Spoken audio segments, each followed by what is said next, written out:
早让我洗澡！这不要脸的东西，气死我了！连妹妹洗澡你也看着啊！父亲也是个暴脾气，抄起木棍就要父慈子孝。幸好妹妹急忙求情，要不这个世界上又要多个伤心人。男人名叫玉田，母亲在生下他后凉凉。父亲每天辛苦搬砖养家糊口，而照顾妹妹的生活起居成为了玉田的日操作。时间久了，便养成性格孤僻的毛病，也不愿意出门赚钱，更不敢和陌生人有过多的接触。没钱了便问父亲和妹妹伸手要，因此遭到妹妹的嫌弃，经常被父亲和妹妹臭骂一顿，就连村里的孩童都欺负他。玉田虽然是个窝囊废，但好歹他也是男人，从小看到的场景让他每次想起都会心潮澎湃。所以当他看到村头身材婀娜多姿的王寡妇，心中久久不能自已，随后便悄摸尾随其身后，看到对方正在给婴儿喂奶，玉田就这样心不在焉地回了家。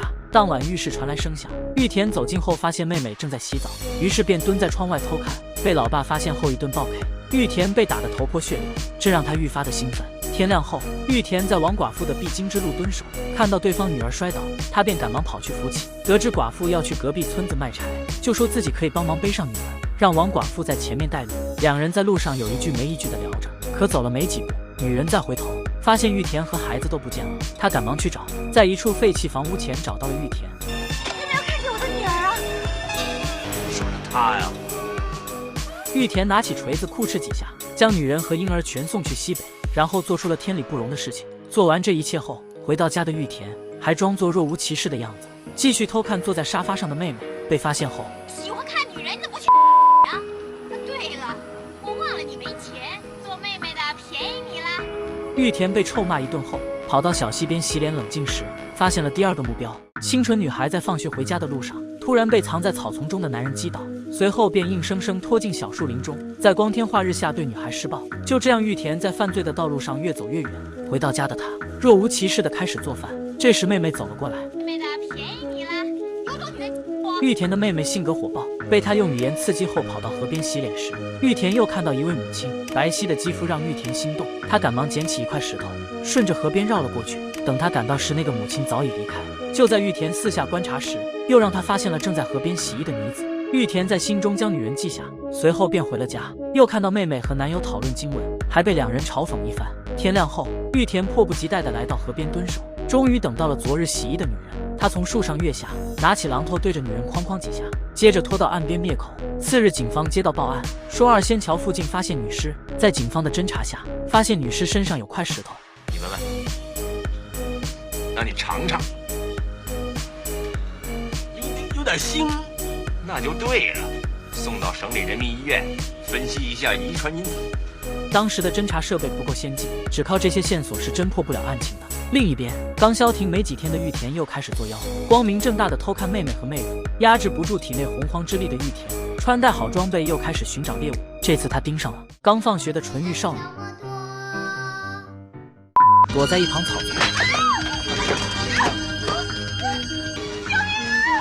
由于最近命案接连发生在这个村庄，警方也开始在路边发放传单，让广大女性注意安全。见到年轻漂亮的女性，警察便派人进行保护。另一边，他也是左撇子，你猜会不会是他呀？他连宰只鸡都不敢。意识到这一点的玉田，连忙更改掉使用左手的习惯，而警察也根据凶手是左撇子的线索，将村子中惯用左手的男人带回警局盘问。可轮到询问玉田时，警察见这小子斯斯文文，脑子也不太好使，便暂时放过了他。然而躲过一劫的玉田并没有收手的意思，这个漂亮少妇被变态纠缠，马上就要遭遇毒手。可突然路过一群村民，玉田只好暂时收手。就在回家的途中，再次看到那个女人，玉田不再犹豫，手拿榔头。我是公安，要逮捕你！原来玉田是个变态杀人狂，在半个月的时间内，接连跟踪女性并将其杀害，接二连三的发生命案，让警方不得不重视起来。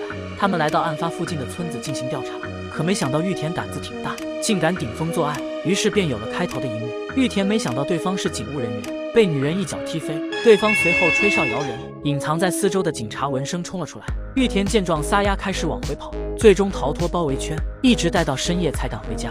夜里父亲察觉到不对劲，再联想到最近的凶杀案，便给了玉田一大笔钱，让他等到天快亮了再走。记着，不管到了哪儿，千万别往家写信。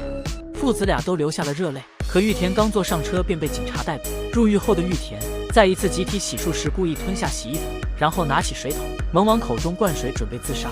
没成想被狱警发现，一顿洗胃给救了下来。往后更是在吃饭时，趁狱警不注意，拿起锁链勒住对方脖子，趁机咬掉狱警一只耳朵。到了晚上，玉田偷偷撕掉裤子，做成绳索上吊自杀，可再次被狱警救了下来。